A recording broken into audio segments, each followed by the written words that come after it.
Donc, comme vous le savez, depuis il y a 2 mercredis de cela, j'enseigne sur l'esprit de culpabilité. Donc, j'entame encore une seconde fois la série sur la délivrance. Et comme je disais, c'est très important de pouvoir comprendre, de pouvoir saisir toute l'ampleur de ce que Christ nous a donné.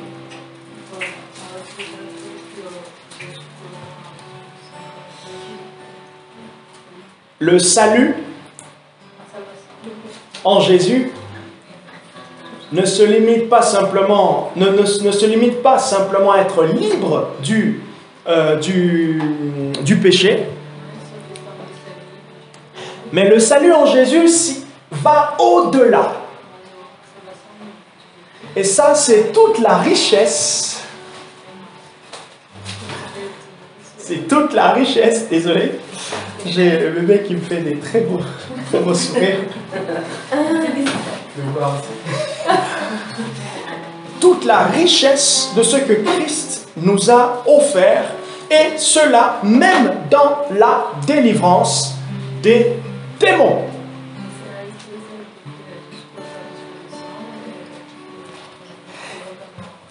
Et comme je vous ai dit la dernière fois, parmi les armes avec lesquelles l'ennemi affaiblit le chrétien, affaiblit notre course, affaiblit notre persévérance, c'est la culpabilité. Le côté insidieux, le côté un peu ironique au niveau avec la culpabilité, c'est que l'ennemi sait que nous avons une faiblesse, l'ennemi sait que nous allons tomber, l'ennemi sait que nous ne sommes pas parfaits, et donc, il nous attend au tournant.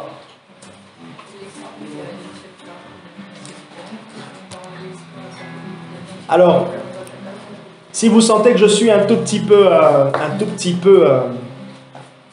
lent, c'est parce que nous avons quelques personnes avec nous qui viennent du Brésil, et donc pour que je n'ai pas un rythme très rapide, je vais petit à petit pour permettre à Alessandra qui interprète de pouvoir interpréter. Donc soyez un tout petit peu indulgents. Même pour moi, c'est pas toujours facile parce que j'aime enchaîner mes idées, parce que ça me permet d'aller plus vite et je sens que je peux couler facilement, mais je peux aussi couler tranquillement avec l'interprète du jour. Et donc, je nous ai donné la dernière fois l'importance d'enseigner sur la délivrance. Je vous ai donné 5 raisons sur l'importance d'enseigner sur la délivrance.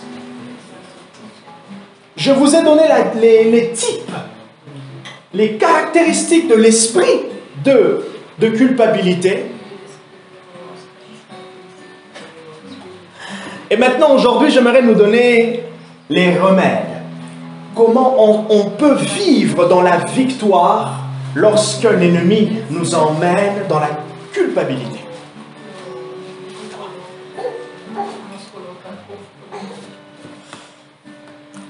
Jésus dit quelque chose de très important. Il dit, je suis venu pour que mes brebis aient la vie et qu'il l'ait en abondance.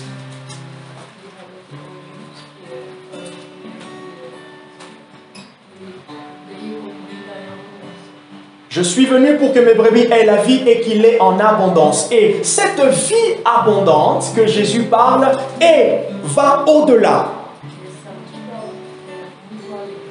C'est l'espérance. C'est la paix. C'est l'assurance du salut. L'assurance du pardon. C'est beaucoup de choses.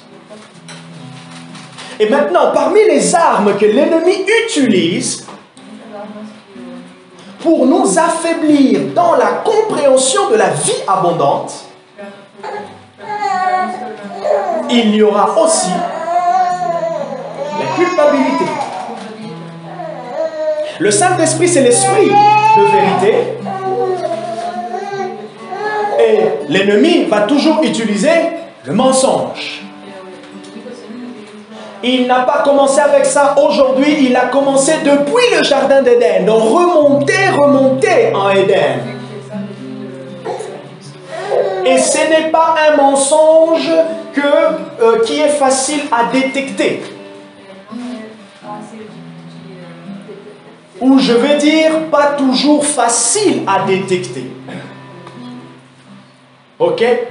L'ennemi va toujours essayer de mentir et il va utiliser comme postulat la parole de Dieu. Le diable va venir mentir avec la parole de Dieu. Il ne va pas venir mentir avec un discours qui est autre que ce que l'on connaît.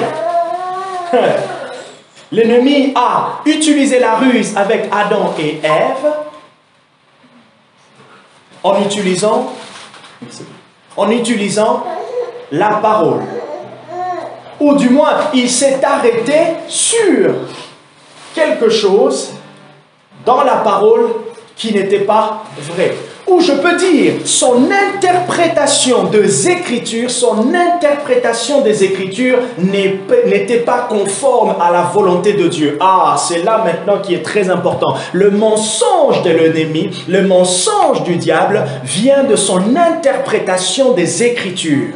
Et la puissance de la vérité du Saint-Esprit vient aussi de l'interprétation qu'il nous donne des Écritures. Oui, j'y vais. Okay. Et c'est dans cette interprétation... Pour Alessandra? Oh, je l'ai perdu. J'ai commencé à... C'est un peu comme la F1, tu sais.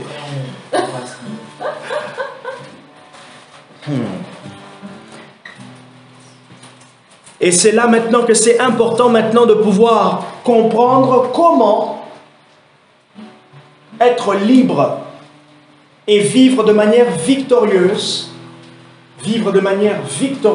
notre vie chrétienne. Pécher, nous pécherons toujours. Tomber, ça peut. Ou je me même dire, il faut faire attention. Tenter, nous serons tentés. Un auteur a dit, le diable nous tente, il nous présente des choses. Mais c'est nous qui acceptons pas de saisir ce qu'il nous donne. La tentation, il te présente. Comme disent les Français, il te miroite. Il te fait voir. Et c'est à nous de saisir ou pas. D'ailleurs, il veut que nous puissions saisir. Romains chapitre 8, le verset 1. Il n'y a donc aucune condamnation pour ceux qui sont en Christ Jésus, qui marchent non selon la chair, mais selon l'esprit. Il n'y a donc aucune condamnation pour ceux qui sont en Christ Jésus, qui ne marchent pas selon la chair, mais selon l'esprit. C'est fou. Beautiful. Je ne sais pas comment on dit en portugais. Hein? Bueno, non? Kinder bueno? Hein? Bello. Ah là là, franchement, il faut que je parle portugais là. Bello! Hein? Il n'y a donc aucune condamnation pour ceux qui sont en Christ Jésus, qui ne marchent pas selon la chair, selon leur propre volonté, mais selon l'esprit. Prenez avec moi un deuxième texte. Je suis dans Éphésiens. Éphésiens, le chapitre 6. Vous connaissez ce que Paul raconte. Éphésiens, chapitre 6. L'armure du chrétien. Éphésiens, chapitre 6, à partir du verset 10. Que nous dit l'apôtre Paul? Éphésiens, chapitre 6, à partir du verset 10. Il nous dit ceci. Au reste, frères, fortifiez-vous dans le Seigneur et par sa force souveraine. Revêtez-vous de toutes les armes de Dieu afin de pouvoir tenir ferme contre les manœuvres du diable. Quand on utilise dans la conduite, je fais des manœuvres, ça veut dire je suis en train de faire tout pour bien stationner. Et le diable aussi utilise toutes les manœuvres possibles pour venir stationner son mensonge en nous.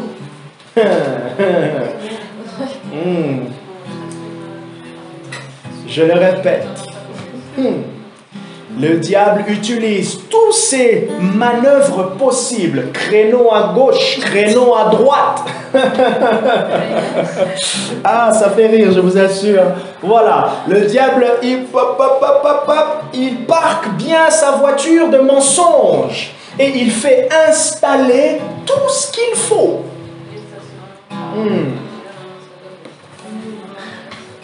Mais Paul nous dit, revêtez-vous de toutes les armes de Dieu afin de pouvoir tenir ferme contre toutes les manœuvres. Je continue au verset 12. Car nous n'avons pas à lutter contre la chair et le sang, mais contre les principautés, contre les pouvoirs, contre les dominateurs des ténèbres d'ici-bas, contre les esprits du mal dans les lieux célestes.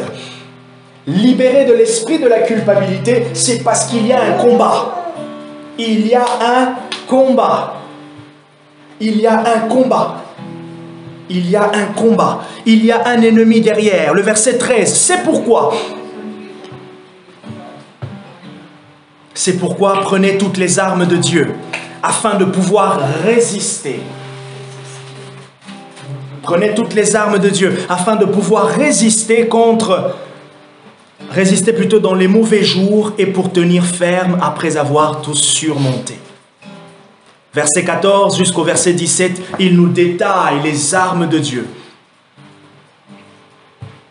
Je voulais aujourd'hui vous donner la différence entre la conviction de péché et la culpabilité.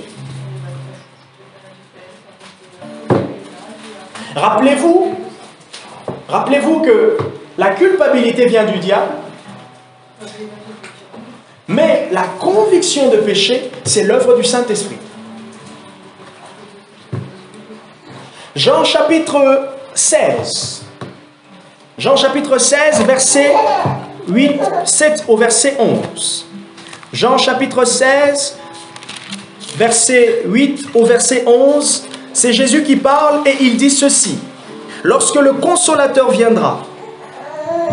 Cependant, Jean chapitre 16, verset 7. Cependant, je vous dis la vérité, il est avantageux pour vous que je parte, car si je ne m'en vais pas, le Consolateur ne viendra pas vers vous.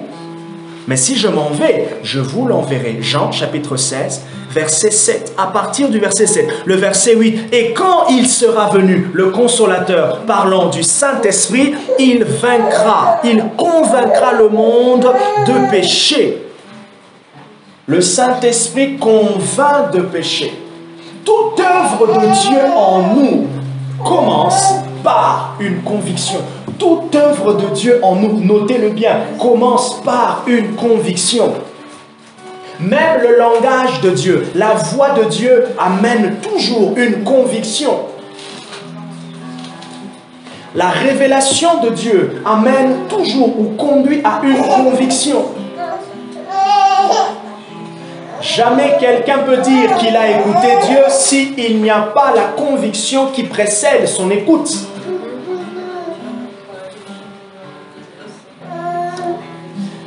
Jamais quelqu'un peut dire qu'il marche dans l'obéissance s'il n'est pas convaincu dans son cœur que ce qu'il fait, c'est dans la voie de Dieu.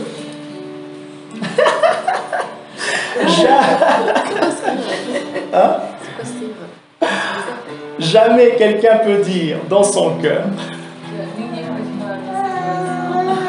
qu'il marche dans l'obéissance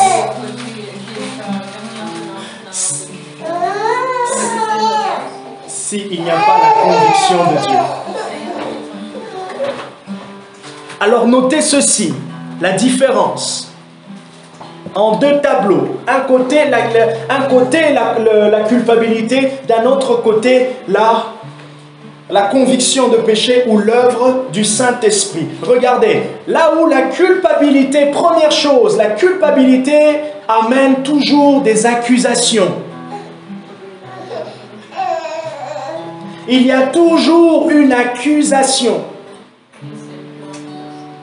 Et on est accusé parce qu'on a désobéi.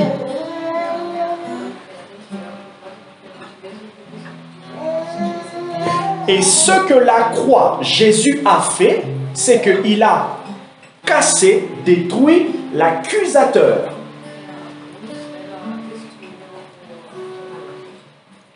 Ok? Ce que Jésus a fait, c'est qu'il a fait taire l'accusateur pour que il ne puisse pas avoir autorité, c'est plutôt ses paroles ne puissent pas peser sur nous.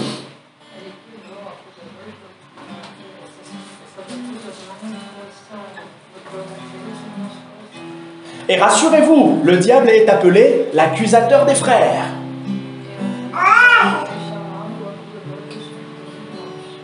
Et ce que l'ennemi fera toujours avec tout un chacun, c'est de nous accuser, de nous accuser, de nous accuser. Le terreau, l'environnement de l'esprit de culpabilité, c'est le péché et souvent les péchés sexuels.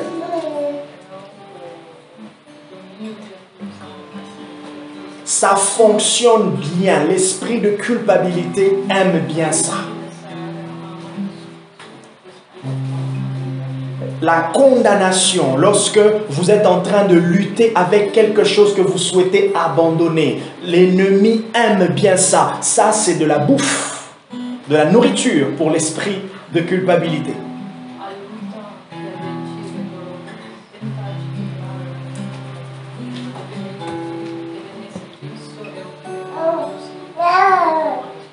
Là où l'esprit de culpabilité va emmener l'accusation, la conviction de péché va emmener une invitation.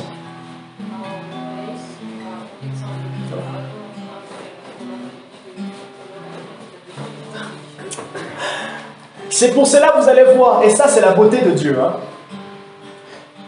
Le mystère de la repentance, c'est quoi? La repentance, c'est reconnaître sa faute, pour aller vers.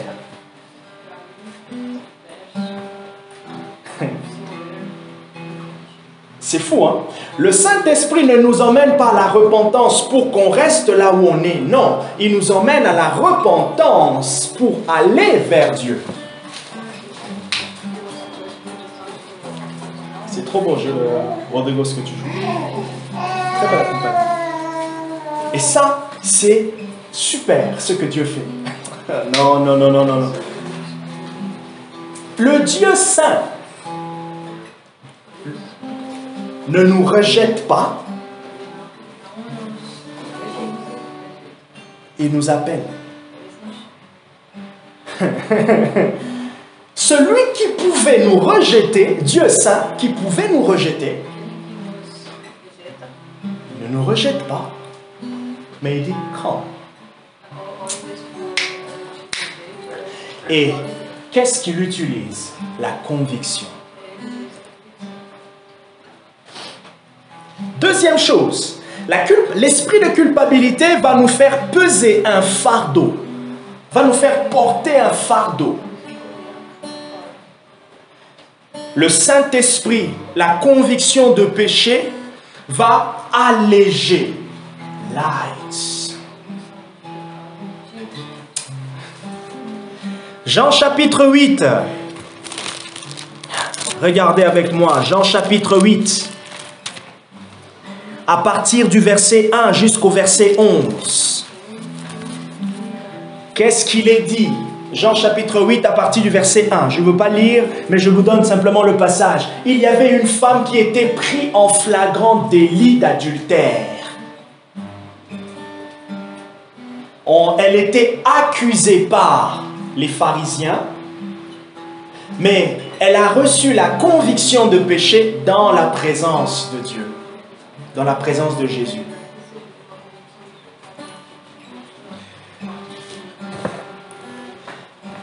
Là où l'esprit de culpabilité va vous éloigner de Dieu,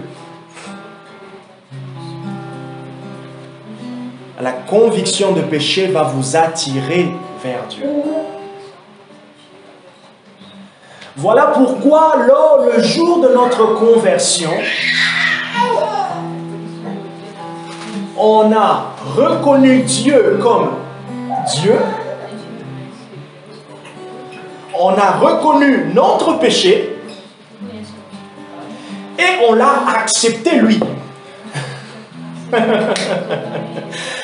Il ne nous a pas, le fait de reconnaître Dieu ne nous a pas dit, oh non, on a accepté de demeurer parce qu'il nous a donné cette force, cette conviction pour rester en lui et on a senti le poids de notre péché partir. Ça veut dire le pardon. Notez, la culpabilité apporte toujours un sentiment de honte. Et la conviction de péché apporte toujours l'espoir.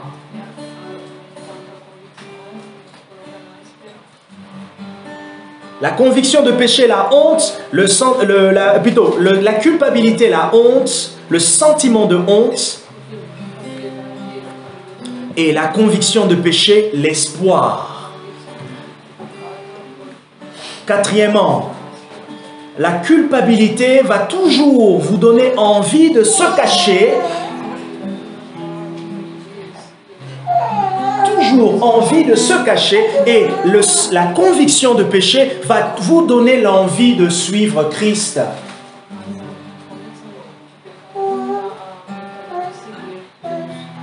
C'est pour cela, quoi que l'on fasse,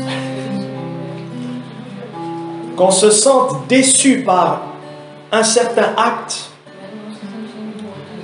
déçu par nous-mêmes, ce qu'il faut généralement faire, c'est venir vers Dieu et rester là, jusqu'à ce qu'on sente le Saint-Esprit nous couvrir. Dieu nous couvre avec ses paroles de réconfort. Dieu nous couvre pour que l'on puisse ressentir son amour. Et il nous couvre de Christ qui est notre justice. Il nous couvre de Jésus qui est notre justice. Jean chapitre 1, Jean-Baptiste dit, « Voici l'agneau de Dieu qui ôte le péché du monde. »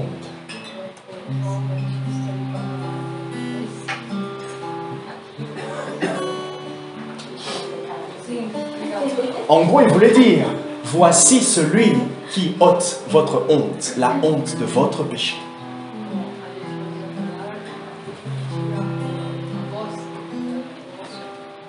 C'est pour cela qu'on peut dire que dans la présence de Dieu, il n'y a pas de honte. Non. Dans la présence de Dieu, il n'y a pas de honte. Il y a la liberté dans la présence de Dieu. Liberdad, c'est ça, hein? Liberdad. Ah, Saint-Esprit, on continue encore un petit mot d'espagnol, de portugais. Ça commence à venir. Oh, vous allez me sauver, voilà. Vous allez vivre un miracle, je commence à parler en portugais là. Ouh, oh my God. C'est possible. C'est possible. J'ai plusieurs points, mais je vous donnerai ça. Je vais m'arrêter sur celui-ci. La culpabilité va toujours nous faire croire qu'on mérite la punition.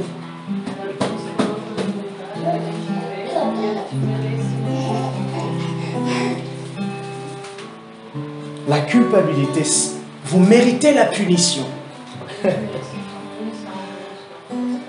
Mais regardez la simplicité, la beauté, le fer de lance de l'évangile, le but de l'évangile, Jésus a mérité la punition pour nous. Est-ce que vous voyez un peu?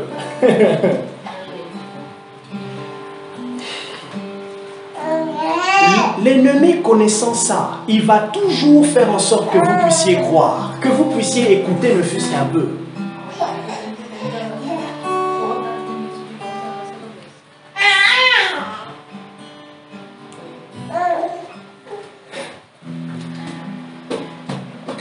Là où la culpabilité nous dit tu mérites la punition, le Saint-Esprit nous dit tu es accepté. Pourquoi? Parce qu'il y a quelqu'un qui est passé avant toi. Quelqu'un qui a porté ta condition. Jésus-Christ, il a porté notre honte. Pour que nous nous présentons devant le Père,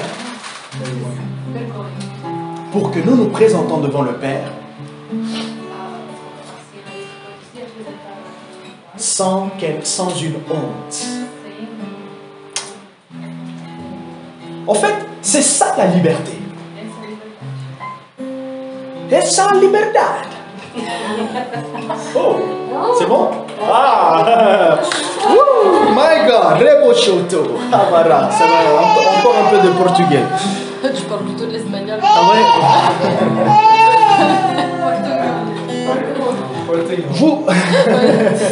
Vous vous rendez compte un peu comment c'est beau. Quand on se réunit là, le témoignage qui domine, le témoignage qui pèse sur tout un chacun, ce n'est pas les nombres d'heures que nous avons passées dans la prière, mais c'est le fait d'être accepté, d'entrer dans la présence du Père.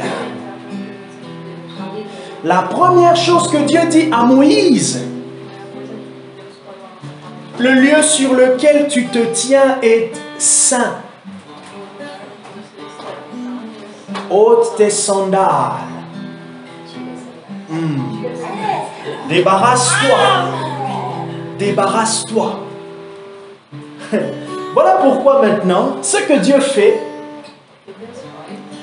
en même temps nous sommes acceptés, en même temps il nous revêt de la volonté d'abandonner. Il nous revêt et il nous donne la volonté d'abandonner. C'est pour cela, vous voyez que la conviction de péché amène toujours la paix et la force. Là où le diable va t'écraser, Dieu t'établit. To step. Voilà, faire un autre pas. Avancer. Dans la vie de tous les jours, je vais épargner Alessandra d'un effort considérable. Dans la vie de tous les jours, quatre choses, 4 manières, 4 pensées, 4 clés pour être victorieux de l'esprit de culpabilité.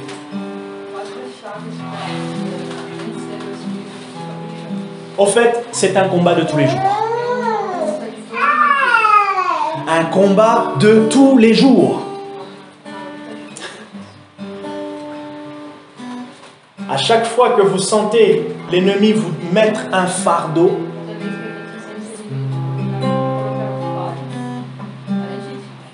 on l'enlève.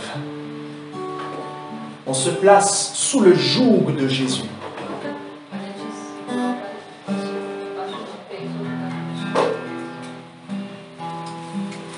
Pour être victorieux, notez ceci. Premièrement,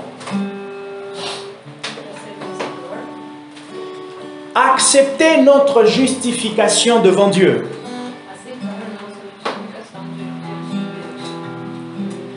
Nous sommes justifiés devant Dieu.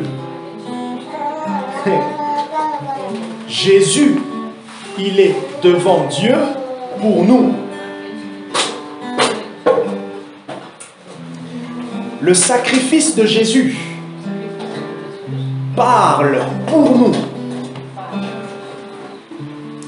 Si on n'arrive pas à accepter sa justification devant Dieu, on aura du mal.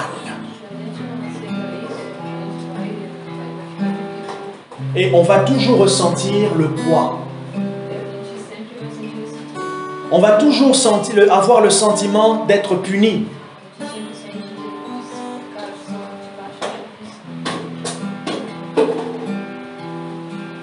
La justification par la foi signifie que nous sommes déclarés justes devant Dieu.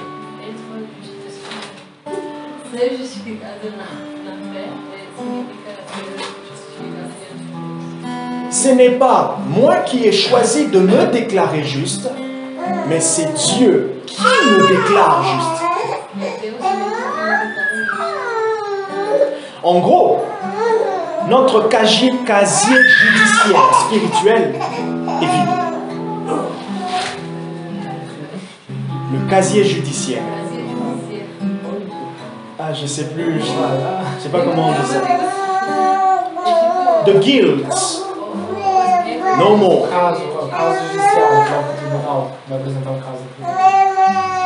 Comme dans un tribunal. Méchant. Condamnation. Nul. Annulé.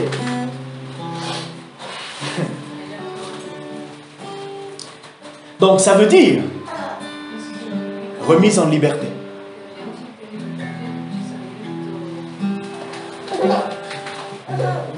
Liberdade totale. Ok.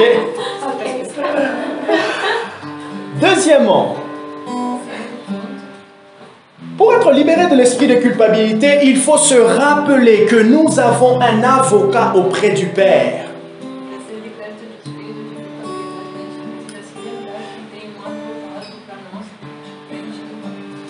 Et le mystère et la beauté de ce que la Bible parle d'un avocat, c'est qu'il y a l'intercession.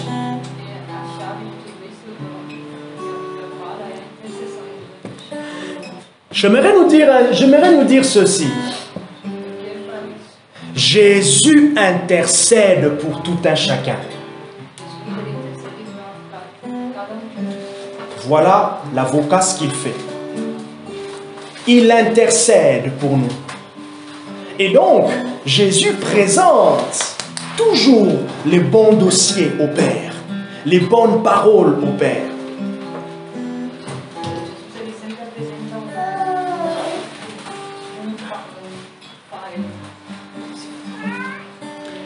Pendant que l'ennemi nous présente notre faute, Jésus présente sa justice.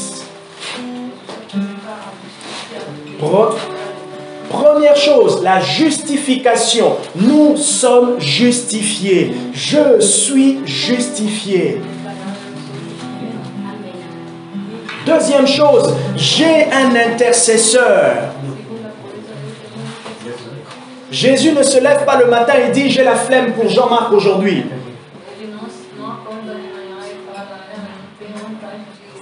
Oh, fatigade, je ne sais pas, je ne veux pas prier pour Jean-Marc aujourd'hui. Non.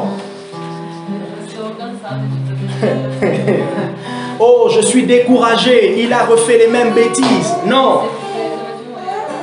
Au contraire, il lutte, il persévère comme Abraham. Genèse chapitre 19, comme Abraham a persévéré pour Sodome et Gomorrhe. Troisième chose. D'ailleurs, 1 Jean chapitre 2 nous dit ceci, le verset 1. Si nous avons péché, nous avons un avocat auprès du Père. 1 Jean, le chapitre 2. Mes petits enfants, je vous écris ceci afin que vous ne péchiez pas. 1 Jean, chapitre 2, verset 1. Je vous écris pour que vous ne péchiez pas. Mais si il arrive que vous péchiez, oh, Oh, Ramadadababa. Je vous écris pour que vous ne péchiez pas. Le but pour lequel je vous présente cette vérité, le but pour lequel je vous encourage à persévérer, à ne pas pécher, 1 Jean, chapitre 2, le verset 1, c'est parce que nous avons... Il dit maintenant, et si quelqu'un a péché, comme pour dire, si ça arrive, rassurez-vous que vous avez un avocat. Ah, Yarababa Shana. 1 Timothée chapitre 2, le verset 5 à 6, Paul dit, nous avons un médiateur entre les hommes et le Père, Jésus-Christ. Le troisième et l'avant-dernier point,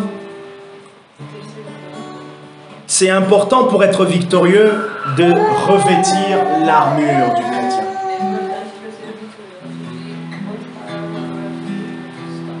Dans la plupart des cas,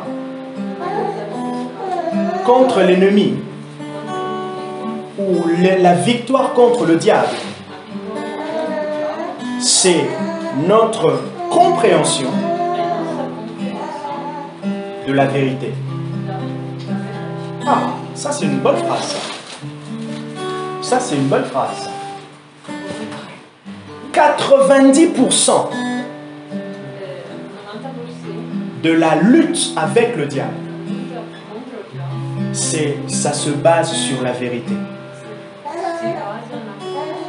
Regardez ce que Paul dit. Éphésiens chapitre 6. Je ne sais pas si vous l'avez déjà remarqué, mais regardez ce qu'il dit. Lorsqu'il parle de l'armure du chrétien, première armure. Première armure. Verset 14. Éphésiens chapitre 6, verset 14. Tenez donc ferme, ayez à vos reins la vérité. Pour ceinture. Tenez donc ferme, ayez à vos reins la vérité. Je ne sais pas comment on dit vérité en espagnol. En portugais. En portugais. Verdade. La vérité. Verdade. Première armure. C'est pour cela que je vous ai dit 90% avec le diable, ça se base sur la vérité. Plus la compréhension de la parole de Dieu est claire, mieux la vérité est claire. Et mieux le diable. D'accord? Ok. Donc, troisième armure, on se revêtit troisième clé, on se revêtit de l'armure du chrétien. Quatrième et dernière clé, après s'être revêtu de l'armure du chrétien, on apprend à marcher par l'esprit. On apprend à marcher par l'esprit. On apprend à se dire, ce n'est pas parce que je pense comme ça, que je pense comme ça, que c'est ça. Non.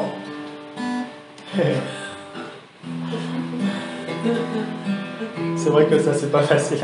C'est pas facile. On apprend à marcher par l'esprit.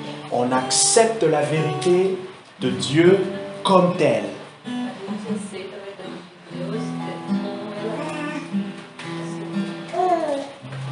Premièrement, j'ai dit la justification par la foi. Devant Dieu, je suis déclaré juste, même quand j'ai fauté, même quand je suis fautif, je suis juste.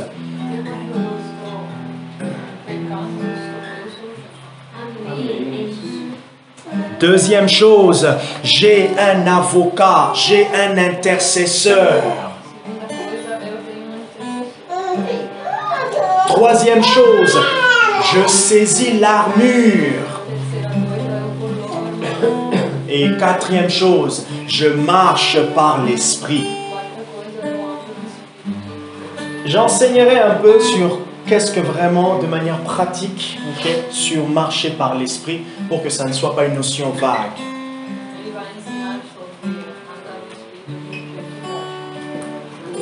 Mes bien-aimés, après nous avoir fait asseoir sur les particularités de l'esprit de culpabilité, il est maintenant temps de le chasser et de le combattre tous les jours.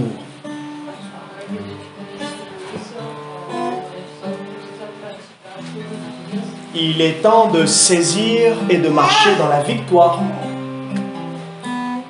La victoire que Jésus nous a donnée.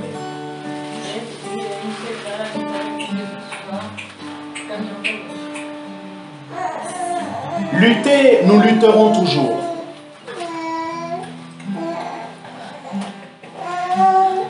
La victoire, elle nous est donnée et nous devons la vivre.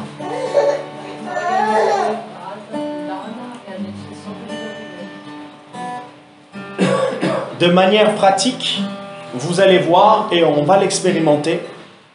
Lorsqu'on sera face de fois à des cas où vous allez parler de foi à des gens, vous allez sentir la culpabilité venir. Et même vous-même, vous pouvez être culpabilisé.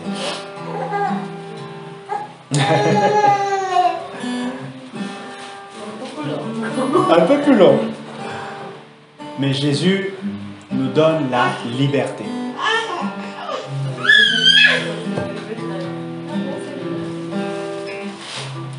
Jésus nous donne la liberté. Nos fautes, nos incapacités, nos manques seront toujours là.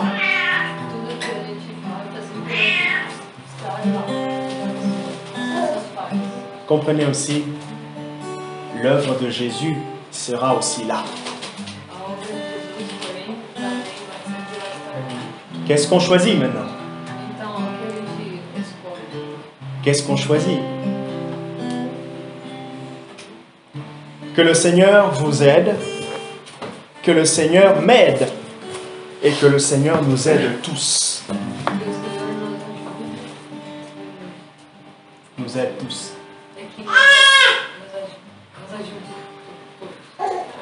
Amen. Amen.